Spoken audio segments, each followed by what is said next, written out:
Sobat Belangkon, bertemu dengan podcast pertama dari Lembaga Konsumen Yogyakarta bekerja sama dengan SSC Associate. Untuk podcast pertama kali ini kita menghadirkan Mbak Intan Nur Rahmawanti. Beliau adalah Ketua Lembaga Konsumen Yogyakarta dan sekaligus juga sebagai anggota dari Badan Penyelesai Sengketa Konsumen Yogyakarta. Halo Mbak Intan. Halo Sobat Konsumen semuanya. Halo Mas Kolis. Ya, terima kasih. Mbak, untuk masalah hukum konsumen ini. Jadi minggu ini kita juga, minggu akhir Januari ini kita juga mendapatkan kabar bahwa anak perusahaannya Lipo menggugat para konsumen Meikarta yang mendemo mereka gitu. Jadi gugatannya lumayan 56 miliar itu kan. Itu juga menjadi salah satu babak baru bagaimana konsumen digugat oleh penyedia jasa atau produk gitu. Jadi gitu. Nah, sebelumnya kan kita juga pernah dengar ya dulu kasus-kasus kasus Prita Mulyasari ya, dan juga di Surabaya pernah ada kasus pemilik hewan digugat oleh pet shopnya gitu, yang sempat ramai juga dan bikin ada petisi juga untuk itu. Nah, dalam kasus kesehatan kita juga sering menemukan kasus helm kita hilang, kita nggak tahu mau ngapain, sementara tukang parkirnya mengatakan dia nggak bertanggung jawab misalkan, atau bisa kita berbelanja di swalayan harganya kok dibulatkan, atau penipuan jual beli online yang sering kali kita lihat videonya, ada kurir dihajar sama ada oleh konsumen itu. Nah, itu kan sebenarnya menunjukkan bahwa kok sepertinya kalau konsumen mengadu itu akan mendapatkan risiko juga gitu. Di lain pihak juga ada konsumen yang kemudian nggak tahu cara kemana mereka mengadu, akhirnya membuat mereka malas untuk menggugat, memperjuangkan haknya, atau kemudian malah komplain kepada orang yang salah gitu. Nah, sekarang kemudian pertanyaannya, apakah bisa sih sebenarnya konsumen mengadu, Mbak? Ya, jadi memang ini pertanyaan yang umum sering dipikirkan oleh konsumen pada mulanya ya. Ketika mereka mendapatkan sesuatu permasalahan terkait dengan konsumsi barang maupun jasa, konsumen pertama pasti bertanya, boleh nggak sih nih aku mengadu gitu kan? Boleh nggak sih aku komplain gitu? Kalau komplain kepada pelaku usaha itu kan mungkin di pikiran konsumen mungkin tidak berpikir tidak akan ada hasilnya. Nah, gimana nih konsumen mengadu ke pihak yang lain gitu kan atau media yang lain gitu. Bagaimana mereka menyalurkan aspirasi. Jadi sebetulnya memang konsumen itu dianggap sebagai pihak yang lemah ya dibandingkan dengan pelaku usaha. Di sini memang dalam banyak hal konsumen itu memiliki disparitas perbedaan kemampuan dan permodalan serta hal lain itu yang dianggap lebih lemah dibandingkan pelaku usaha. Oleh karenanya konsumen karena dianggap sebagai pihak yang lebih lemah, konsumen itu dilindungi oleh negara dalam hal melakukan atau mengemukakan pendapat gitu ya. Jadi sebagai warga negara itu kan juga diberikan kemerdekaan untuk mengemukakan pendapat baik di muka umum maupun di media tertentu itu kan dilindungi juga oleh konstitusi. Dalam hal ini khususnya itu adalah Undang-Undang Perlindungan Konsumen ya. Salah satu hak konsumen itu adalah memang melakukan pengaduan gitu, memperjuangkan haknya melalui mekanisme pengaduan. Jadi konsumen itu tidak salah jika melakukan pengaduan atau berkeluh kesah tentang suatu yang telah ia dapatkan dari pelaku usaha gitu. Jadi memang pengaduan itu bentuknya ada beberapa nih, ada pengaduan sifatnya itu hanya berkeluh kesah saja, kemudian ada pengaduan yang sifatnya itu adalah untuk menyelesaikan sebuah permasalahan hukum. Ya, khususnya adalah hukum konsumen gitu Mas Kolis. Nah, tadi Mbak Intan menyebutkan soal hukum konsumen gitu. Lebih dijelaskan lagi, Mbak, mungkin jaminan hukum untuk konsumen bahwa hak mereka itu boleh dijamin gitu. Apa saja? Ya, konsumen itu memang secara internasional maupun nasional itu sudah memiliki hak dasar ya. Menurut Konvensi Hukum Konsumen Internasional itu ada 4 hak dasar yang menjadi dan melekat kepada konsumen dimanapun mereka berada dan berapapun usia mereka. Jadi hak yang pertama itu adalah hak atas keamanan, kemudian hak atas keselamatan, kemudian hak untuk apa itu namanya didengar keluhannya dan hak untuk apa namanya itu memperjuangkan haknya melakukan komplain gitu salah satunya seperti itu. Ya, kalau menurut Undang-Undang Perlindungan Konsumen itu ada banyak sekali haknya konsumen gitu ya. Nanti bisa dibaca dari poin A sampai G kalau nggak salah ya. Itu memang jaminan dari negara bahwa konsumen itu wajib dilindungi haknya gitu. Oke, Mbak Intan mungkin bisa menjelaskan mengenai jaminan hukum untuk konsumen dapat memperjuangkan hak-hak mereka ini. Ya kalau bicara tentang jaminan hukum itu juga pasti harus merujuk kepada konstitusi ya. Menurut Undang-Undang Perlindungan Konsumen yang ada di Indonesia itu hak konsumen itu adalah terdiri dari hak keamanan, kenyamanan dan keselamatan serta hak untuk memilih barang atau jasa, hak atas informasi, hak untuk didengar pendapat dan keluhannya gitu. Dan juga ada hak untuk mendapatkan advokasi, perlindungan dan upaya penyelesaian sengketa konsumen secara Hmm. patut gitu ya dan hak-hak yang lainnya. Itu adalah jaminan dari negara bahwa konsumen itu harus diperhatikan hak-haknya tersebut gitu. Sehingga pelaku usaha yang berurusan dengan konsumen itu juga harus memperhatikan dan mengedepankan hak dari konsumen tersebut gitu, Mas Hmm. Kolis. Nah, kalau kemudian mereka dianggap bahwa konsumen mempunyai hak untuk mengadukan keluhannya mereka itu, terus kemana ini mereka bisa mengadukan itu, Mbak?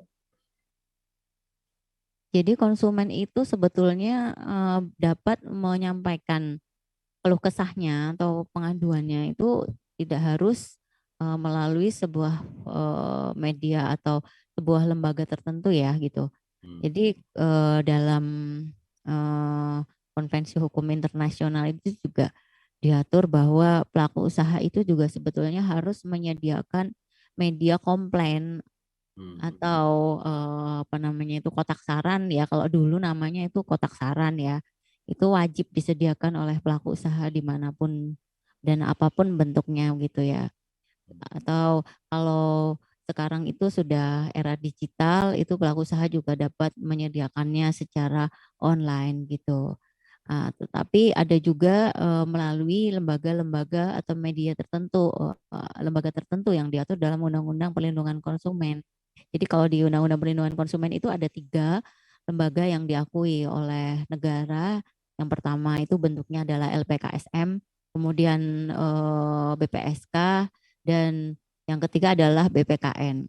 Masing-masing lembaga tersebut itu memiliki peran untuk memperjuangkan haknya konsumen itu secara eh, mandiri begitu. Jadi tidak bergantung atau di bawah sebuah lembaga tertentu begitu ya.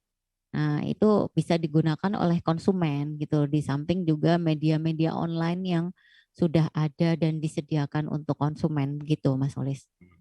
Kalau LKPSM itu apa tadi, Mbak? Itu apa? Ya LPKSM ya, LPKSM itu memang salah satu lembaga yang diakui oleh pemerintah, namun ia juga dibentuk oleh masyarakat itu sendiri.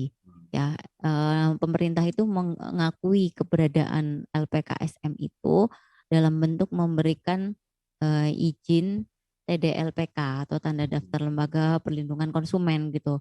Dalam artian LPKSM yang didirikan di kabupaten atau kota itu harus sudah memperoleh surat tanda daftar tersebut sebelum ia melakukan kegiatannya. Nah, kemudian kaitannya dengan tugas LPKSM itu juga diatur dalam Undang-Undang Perlindungan Konsumen.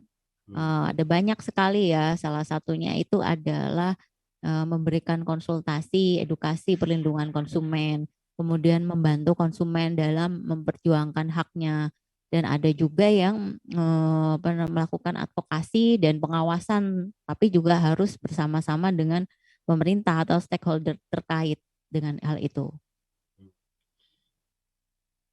Nah, perbedaannya ada nggak sih sebenarnya yang LPKSM, terus tadi BPSK dan BKPN ya? BPKN BPKN. itu masalah beda-bedanya apa itu, Pak? Ya, jadi kalau LPKSM itu kan tadi sudah saya jelaskan ya, itu Hmm. didirikan oleh masyarakat, namun operasionalnya itu juga harus mendapatkan izin dari pemerintah daerah setempat. Kemudian kalau BPSK itu adalah semacam alternatif dispute resolution gitu. Jadi dia mengadopsi penyelesaian sengketa di beberapa negara ya, di penyelesaian sengketa itu juga tidak harus melalui lembaga peradilan, tetapi juga penyelesaian sengketa yang sifatnya non litigasi atau lembaga alternatif seperti BPSK. BPSK itu memiliki peran itu adjudikasi, yaitu dalam menerima pengaduan konsumen dan menyelesaikannya melalui mekanisme persidangan seperti konsiliasi, mediasi, dan arbitrase. Nah, kemudian yang terakhir itu adalah BPKN ya. BPKN itu adalah lembaga yang didirikan untuk menjadi penasehat presiden atau membantu negara dalam melakukan riset, kajian dan lain sebagainya kaitannya dengan pelaksanaan perlindungan konsumen di seluruh Indonesia begitu. Nah, BPKN ini juga bisa menerima pengaduan. Mungkin nanti bisa dicek di websitenya BPKN itu juga ada kontaknya, tapi sifatnya itu hanya menyelesaikan itu secara apa namanya itu non yuridis ya, non adjudikasi gitu. Ya, itu ya banyak juga konsumen-konsumen termasuk konsumen apartemen itu juga banyak yang mengadukan ke BPKN. Cuman sifatnya dari BPKN itu nanti paling hanya memberikan rekomendasi ya kepada pemerintah apa langkah apa yang harus ditempuh apabila konsumen mendapatkan permasalahan terkait dengan pelanggaran hak konsumen gitu. Kalau lembaga konsumen Yogyakarta itu masuk LPKSM ya, Pak ya? Ya benar sekali ya. Sejauh ini apa peran mereka, Mbak, untuk pengaduan ini? Jadi LKY itu Lembaga Konsumen Yogyakarta itu adalah satu-satunya lembaga konsumen tertua di Yogyakarta ya. Nah, ini peran dari mereka itu sangat besar, terutama dalam apa namanya itu mengadvokasi hak konsumen agar berjalan dan diperhatikan sebagaimana mestinya di wilayah Yogyakarta pada khususnya ya. Nah, perannya itu juga di samping itu juga banyak membantu konsumen dalam menyelesaikan pengaduan gitu. Jadi pengaduan konsumen yang datang itu baik secara lesan maupun tertulis itu diselesaikan melalui jalur atau mekanisme kekeluargaan. Sehingga kita dari lembaga konsumen itu sering berhasil menyelesaikan tanpa harus melalui ke mekanisme ke pengadilan gitu. Dan yang terakhir itu juga ada peran dari LKY yang memberikan edukasi atau sosialisasi terkait dengan perlindungan konsumen dan hal apa saja yang terkait dengan keselamatan konsumen. Tidak hanya berkaitan dengan kasus atau pengaduan ya, tetapi juga berkaitan dengan ini ya pola hidup sehat, kemudian dari apa namanya meminimalisir limbah sampah plastik yang mungkin akan berbahaya dan lain sebagainya gitu. Kita juga berhak untuk atau berwenang untuk melakukan sosialisasi kepada masyarakat begitu. Kalau menurut LKI sendiri ya, kenapa sih kan sebenarnya aturan dan kanal untuk pengaduan itu sudah banyak ya, Mbak ya. Ada lembaga resmi dari perusahaan juga ada, media ada. Tapi kenapa konsumen kok banyak yang mengadu di media sosial gitu, yang liar gini jadinya. Iya. Nah, Jadi ya itu memang tidak bisa dipungkiri ya fenomena pengaduan konsumen melalui kanal media sosial. Yang pertama karena memang konsumsi media sosial itu memang menjadi sudah mengalir dalam darah setiap makhluk hidup ya kalau khususnya manusia itu sepertinya sudah tidak mungkin lagi dipisahkan dari rutinitas atau kebiasaan kita setiap detiknya. Nah, mungkin ada beberapa faktor yang menyebabkan kenapa konsumen atau siapapun itu berkeluh kesah melalui media sosial. Yang pertama itu pasti karena aksesibilitasnya ya. Aksesnya itu sangat mudah, di mana kita juga tidak bisa terlepas dari yang namanya gadget setiap detiknya begitu. Sehingga konsumen dengan mudahnya dapat menuangkan pikirannya ke media atau melalui gadget tersebut gitu. Yang kedua adalah kemungkinan untuk bisa diperhatikan oleh banyak pihak itu lebih besar melalui media sosial ya. Jadi konsumen pasti berharap bahwa akan ada banyak konsumen yang peduli terhadap permasalahan seorang konsumen gitu ya. Nah, itu mungkin yang menjadi penyebab apa namanya konsumen bisa melakukan komplain pada media sosial. Terus yang ketiga juga pastinya karena mungkin konsumen itu tidak mengetahui kemana dia harus berkeluh kesah gitu ya. Karena tidak semua alamat atau domisili dari pelaku usaha dan siapa pemiliknya, penanggung jawabnya itu diketahui oleh konsumen. Jadi pasti kan konsumen daripada susah-susah ada itu langsung saja menuangkan isi pikiran melalui media sosial. Dan yang keempat itu sudah pasti karena luapan emosi. Nah, ini yang harus diperhatikan oleh konsumen gitu. Apakah emosinya konsumen itu karena mengalami kerugian serta merta kemudian ia dapat berbuat semaunya. Ini yang harus mendapatkan edukasi dari siapapun yang mengetahui bahwa konsumen itu walaupun memiliki kebebasan atau hak untuk berpendapat itu juga tetap harus ada batasannya gitu. Jadi ini edukasi juga untuk konsumen, jangan asal atau sembarangan mengemukakan pendapat terutama yang menyerang kehormatan sebuah atau suatu pihak gitu ya. Gitu kira-kiranya. Oke. Kalau kemudian untuk sejauh ini, kalau kemudian tadi kan sudah ada banyak aturan, ada banyak lembaga, tapi sebenarnya efektif nggak sih untuk kemudian menampung keluhan konsumen ini, Pak?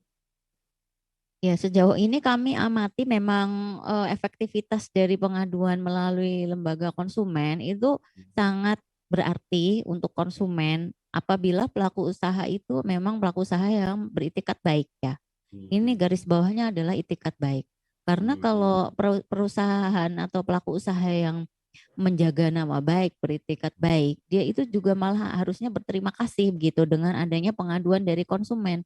Karena pengaduan ataupun saran dan kritik yang diajukan oleh konsumen itu kan sebetulnya juga menjadi media untuk mengkoreksi, ya kan, mengkoreksi dan bahkan mungkin sesekali itu juga menjadi media untuk promosi bagi pelaku usaha itu sendiri gitu.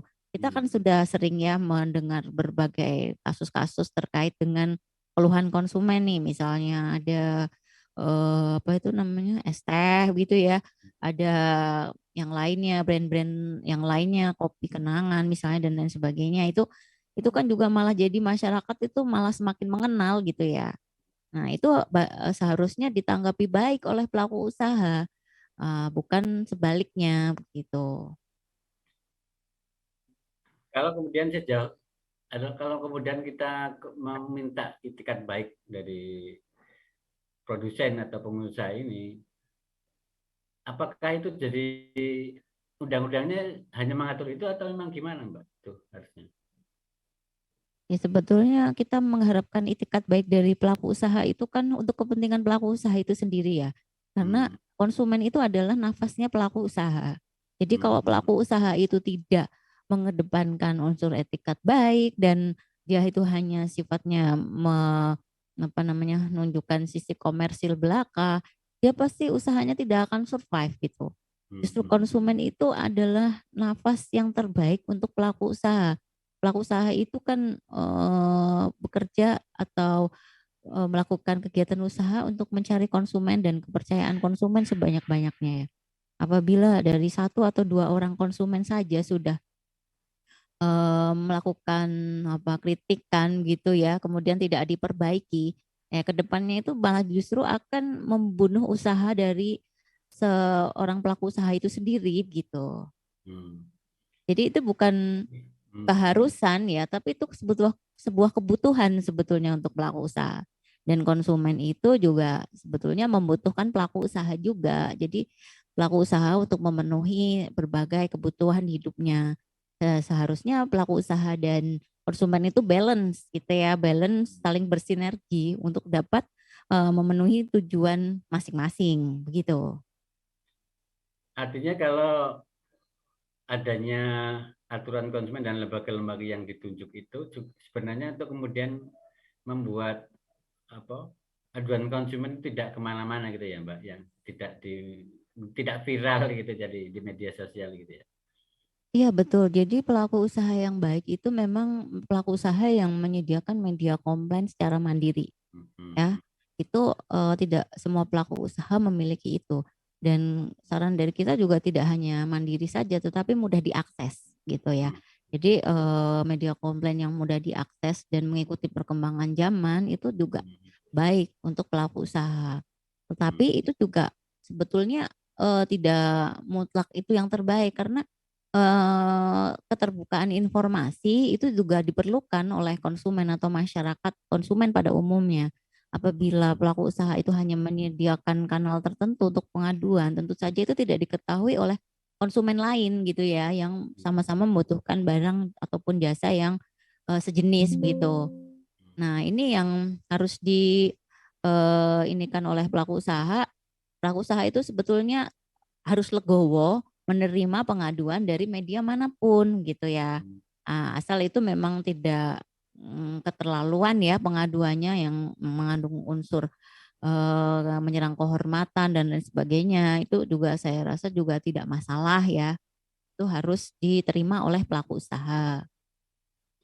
Nah, kalau begitu kira-kira apa sih yang harus disiapkan konsumen ketika mau mengadu, entah ke lembaga perusahaannya langsung atau ke lembaga-lembaga yang tadi tiga yang ditunjuk oleh pemerintah itu? Kira-kira apa sih yang harus dipersiapkan, Mbak? Jadi di awal itu memang konsumen itu memang harus berpikir ya, tujuan dari yang mengadu apa sih gitu kan. Hmm. Apakah dia itu tujuannya hanya untuk kepentingan pribadinya, dalam hal ini adalah terpenuhinya haknya dalam mengkonsumsi barang maupun jasa, atau sifatnya itu hanya memang untuk menjadi sebuah informasi terhadap masyarakat luas ya. Hmm. Nah, kalau misalkan kita dari konsumen itu hanya untuk kepentingan pribadi kita sendiri karena telah dirugikan dalam mengkonsumsi barang, itu boleh saja kita langsung melakukan komplain dan koreksi kepada pelaku usaha langsung gitu ya. Hmm. Cuma kalau memang tujuannya untuk edukasi dan informasi kepada konsumen, di mana pelanggaran yang dilakukan oleh pelaku usaha itu dapat menyebabkan atau berefek yang masif ya, dan itu tidak diindahkan oleh pelaku usaha, saya rasa konsumen itu juga berhak untuk mengadukan ke media-media atau lembaga yang sudah diatur oleh pemerintah tersebut gitu. Hmm. Cuma memang memang konsumen itu juga harus saling bahu membantu konsumen yang lain dalam melakukan atau menyebarkan informasi yang bermanfaat untuk konsumen, bukan untuk kepentingan dia sendiri gitu. Karena kalau kepentingan seorang konsumen terpenuhi, kemudian konsumen yang lain masih banyak dirugikan, artinya konsumen itu belum dapat membantu Hmm. dalam menegakkan perlindungan terhadap konsumen pada umumnya. Demikian Jadi kira-kira. saya agak tergelitik dengan itikat baik tadi, Mbak. Itu apakah itu sebenarnya membuat aduan konsumen lebih gimana ya mengatakannya? Etikat baik itu apakah kemudian bisa diharapkan untuk kemudian produsen memperhatikan keluhan konsumen ini? Apakah tidak ada aturan yang lebih kuat bahwa kalau ada konsumen mengadu ke lembaga yang tiga tadi, ada kewajiban gitu untuk dari produsen untuk datang gitu.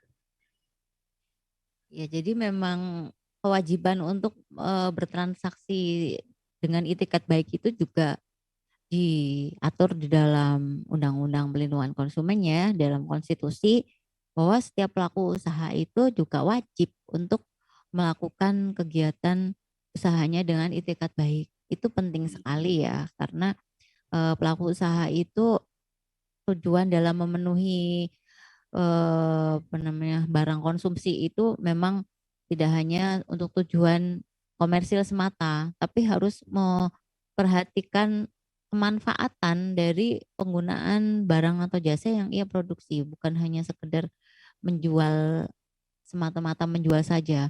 Nah, kalau kita sudah pernah memperhatikan ya kalau ada pedagang-pedagang kecil yang menjual dengan murah gitu, tapi dia yang penting dapat banyak konsumen gitu kan, mengabaikan aspek-aspek keamanan, keselamatan dan lain sebagainya. Itu juga hanya menjadikan gunung es saja, nanti suatu saat nanti pasti akan ada permasalahan terkait dengan produk yang ia jual eh, tanpa mengindahkan aturan yang berlaku standar terhadap standar produk tersebut itu. Jadi itikat baik itu wajib sifatnya dan itu diatur dalam konstitusi. Nah, sejauh ini terutama untuk aduan-aduan yang sudah masuk ke LKI, kira-kira sih apa sih keuntungan bagi produsen dari konsumen, maaf, ketika dia mengadu pada lembaga-lembaga yang eh, menyediakan diri untuk menampung aduan mereka ini. Jadi keuntungannya untuk konsumen itu pasti sangat banyak ya. Yang pertama adalah konsumen itu mendapatkan informasi lebih. Bagaimana haknya itu akan terlindungi. Itu yang pertama. Kemudian informasi-informasi lain yang berkaitan dengan hal-hal apa yang berpotensi untuk konsumen itu akan dirugikan jika mengkonsumsi suatu barang maupun jasa. Tuh. Yang ketiga adalah yang kedua adalah semacam konsumen itu mendapatkan perlindungan dari lembaga yang pasti lebih kuat dibandingkan ia harus mengadvokasi atau memperjuangkan haknya secara mandiri. Itu memang dari LPKSM itu memiliki banyak keterbatasan juga ya sebagai lembaga swadaya, tetapi kan juga LPKSM itu adalah diakui oleh pemerintah dan berupaya semaksimal mungkin itu untuk bersama-sama memberikan perlindungan kepada konsumen gitu. Kalau ke produsennya apa saja, Pak? Selain tadi sudah dibicarakan soal bahwa produsen, itikat baik produsen juga bagian dari promosi dan segala macam. Selain itu ada lagi nggak untuk keuntungan bagi produsen yang memperhatikan konsumen ini? Ya tentu saja tujuan jangka panjangnya adalah survival dari pelaku usaha atau bisnis pelaku usaha itu sendiri ya. Karena pelaku usaha yang dapat menjual produk dengan standar yang baik ya, itu secara otomatis akan dapat untuk apa namanya dipercaya oleh banyak konsumen gitu ya. Jadi kita mungkin udah mengenal beberapa brand-brand atau merek-merek terkenal yang sudah masuk ke dalam otak dan hati konsumen itu sendiri. Karena konsumen sendiri itu percaya bahwa pelaku usaha ini beretikat baik dan memperhatikan kualitas gitu ya. Jadi tidak hanya asal-asalan mengandung tipu muslihat dan lain sebagainya gitu, itu otomatis tuh keberlangsungan usahanya itu akan bertahan lama. Tuh, itu keuntungannya dari pelaku usaha dan itu di samping nilai ekonomis juga, nilai ekonomisnya pasti dari pelaku usaha juga akan semakin meningkat apa namanya itu, omsetnya atau pemasukannya dari penjualan produk tersebut, itu udah pasti ya. Dan mungkin waktunya sudah habis ini untuk podcast Bang pertama ini. Mungkin ada yang ingin disampaikan terakhir untuk kemudian membicarakan soal pembicaraan tadi, untuk meringkas perbincangan tadi gitu, Pak. Ya, jadi yang pertama penting sekali untuk konsumen ketahui adalah pertama bahwa konsumen itu harus berani untuk mengadu ya. Mengadu itu juga bukan karena hanya dia memperjuangkan sebuah ganti kerugian misalnya ya, tetapi juga bisa sekedar memberikan informasi bahwa sebuah produk ini memiliki kekurangan gitu atau pelaku usaha ini juga ada apa namanya sebuah permasalahan gitu ya, suatu permasalahan. Terus yang kedua, mekanisme atau kanal pengaduan yang harus ditempuh oleh konsumen itu juga banyak. Meskipun sekarang itu banyak akses yang mudah dalam media sosial, tentunya konsumen juga tetap harus memperhatikan rambu-rambu atau hukum yang berlaku juga di Indonesia gitu. Misalnya yang mengandung unsur fitnah, kemudian menyerang kehormatan dan lain sebagainya itu sebaiknya dihindari. Tapi bukan berarti konsumen itu juga tidak boleh menyebutkan sebuah merek gitu. itu tidak masalah menurut kami menyebutkan sebuah keluh kesah kita atas konsumsi barang itu juga menjadi hak konsumen dan harus dipahami oleh pelaku usaha juga gitu ya bahwa produk mereka itu harus dinilai sebanyak-banyaknya konsumen gitu. Gitu. Kemudian yang ketiga adalah konsumen jangan memperhatikan nilai material dari sebuah pengaduan. Misalnya dari pengaduan yang nilai nominalnya itu tidak seberapa begitu ya, itu kemudian konsumen tidak mau mengadukan.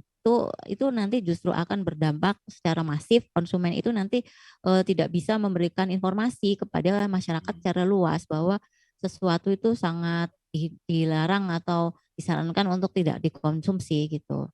Yang terakhir adalah ya jangan segan-segan untuk datang ke lembaga konsumen ya untuk mengadukan permasalahan atau sekedar memberikan informasi dan syukur jika konsumen memiliki semangat untuk sama-sama berjuang menegakkan hak konsumen yang lain juga dari lembaga konsumen itu juga bisa menjadi mitra konsumen gitu ya dalam mengadvokasi secara luas agar semua baik yang dikonsumsi oleh konsumen eh, itu juga apa namanya sudah memperhatikan unsur-unsur keselamatan, keamanan, dan lain sebagainya gitu.